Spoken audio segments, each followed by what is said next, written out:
Hey fellow Nevillers, here we are back again with another personal share because we can't get enough Neville. I've got my nose up in chapter 6, Time and a Half, from Neville's book Seedtime and Harvest from 1956. I said I would share some success stories, and I found many up in this book. This one is concerned with someone's cat. I know all you lovelies out there have got your own beautiful pets running around, and of course we don't want to see them transition. This lady in this story, a widow that lived in the same apartment building as Neville. Lord, I wish it was me. I would have loved to have lived in Neville's days. Let me calm down. The lady in Neville's apartment building came to see him. Her cat wasn't well. Now, as you know, fellow Nevillers, you can use this story, this example technique, and just kind of, instead of doing it with a cat, you can do it with your pet cat, your pet dog, your pet anything. You can change the pet idea to what it is you want to manifest. So let's dive in and see how this lady accomplished exactly what she wanted, i.e. her beloved pet lived longer. Neville shares it this way, fellow Nevillers. He says, a number of years ago, a widow living in the same apartment house as we came to see me about her cat. The cat was her constant companion and dear to her heart, exactly how our babies are, right? He was, however, 8 years old, very ill and in great pain. He had not eaten for days and would not move from under her bed. 2 veterinarians had seen the cat and advised the woman that the cat could not be cured and that he should be put to sleep immediately. Now, as you know, we don't take our 3D facts as reality because it's all up here in our consciousness. So whatever that the 2 veterinarians said to that, we'll use our imagination and fix that.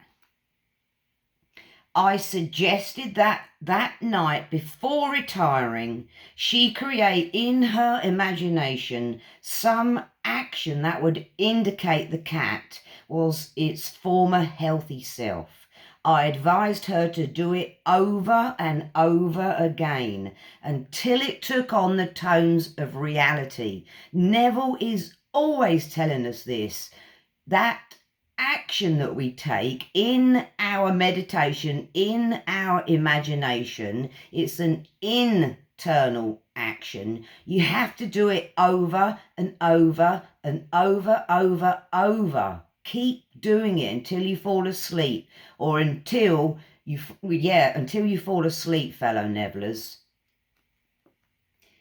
He says until it takes on the tones of reality. That means you use your sight, your hearing, your touch. All those are what we call tones of reality. Now let me continue.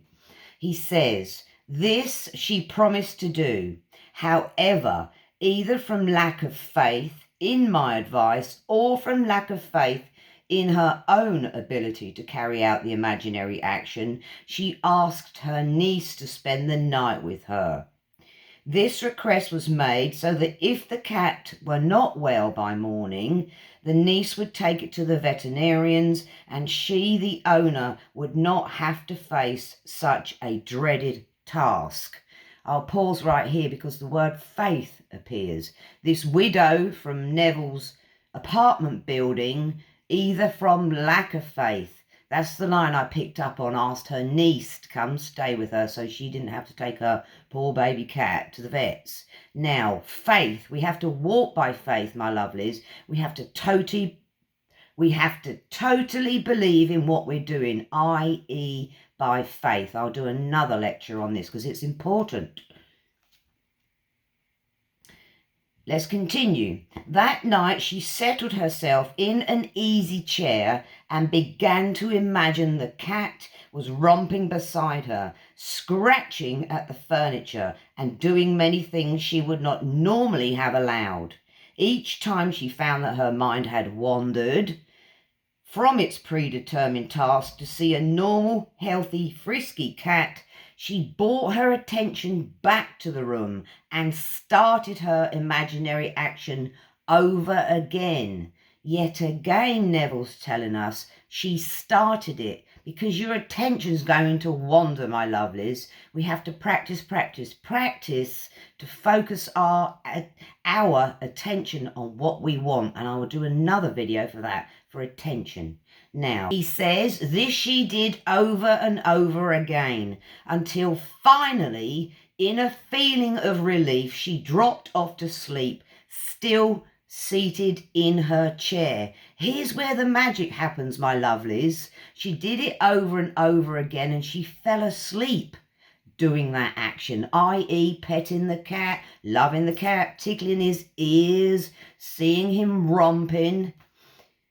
Neville says, until she got the feeling of relief. When you get that feeling of relief, when you're in your meditation and your imaginary act, Neville calls this Sabbath. Yet again, another lecture I can share with you, my lovelies. There's a lot to this, but it's pretty simple. It's just an assumption. So, now he says, at about 4 o'clock in the morning, she was awakened by the cry of her cat. This is her baby cat that's 8 years old, not expected to live. Listen to that. She was awakened by the cry of her cat. He was standing by her chair. After attracting her attention, he led her to the kitchen, where he begged for food. She fixed him a little warm milk, which he quickly drank and cried for more. The cat lived comfortably for 5 more years, when without pain or illness he died naturally in his sleep. Fabulous, or what? And then we have a Bible quote from Neville, because you know he's going to relate it to the Bible. How long shall it be to the end of these wonders? A time, times and a half, in a dream, in a vision of the night, when deep sleep falleth upon men, in slumberings upon the bed, then he openeth the ears of men, and sealeth their instructions. That's from Job 33, 15, 16. I can do another video here, my lovelies, about where he says, then he openeth the ears of men and sealeth their instructions. This is what happens when we go to sleep. What's in our consciousness is taken to our Father.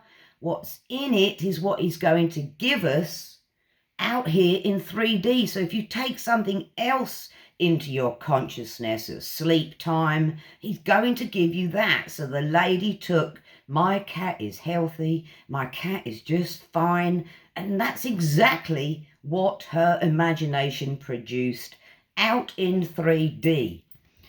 Oh, that one got me excited. All right, fellow Nevillers, there's many stories Neville shares. Thank you, Neville, in his body of works about how people, ordinary folks like you and me, using their imagination to create reality. Love it. Love your time and attention. Big fat kiss, because you know I'm going to throw some love up here. I am love, and I'm magnetizing you lovelies. All right, beauties, please give me the thumbs up, because YouTube loves thumbs up, as do I. A little comment and a thumbs up. Oh, excuse me. And anything you want to leave up there, some notes, whatever, fellow Nevers. I'm just excited that you're watching the videos, and I am sharing my mission to share Neville Goddard's teachings. See you next time. Bye, guys.